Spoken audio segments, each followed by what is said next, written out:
What are the least known, most misunderstood aspects of dementia in the public sector?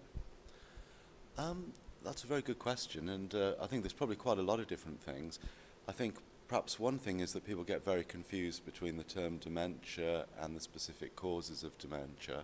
And I think a lot of the time people think that dementia and Alzheimer's disease are the same thing, and perhaps other causes of dementia get neglected a little bit, and we probably have far less research attention on non-Alzheimer dementias like vascular dementia, dementia with Lewy bodies, than we do around Alzheimer's disease.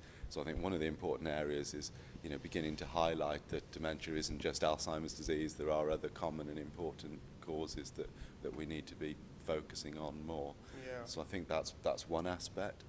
I think perhaps another aspect that's really misunderstood is people's needs when they have more severe dementia.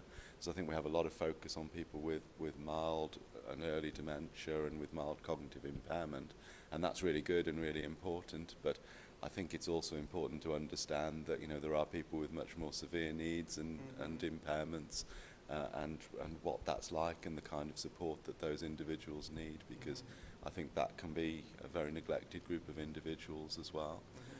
I think perhaps the third thing for me is that there's a lot of focus on memory and cognitive challenges for people with dementia, but perhaps some of the other aspects that are also really important get neglected.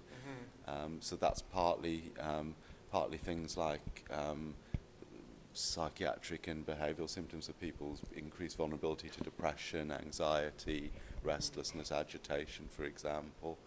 And it's partly sort of not making everything about medical needs.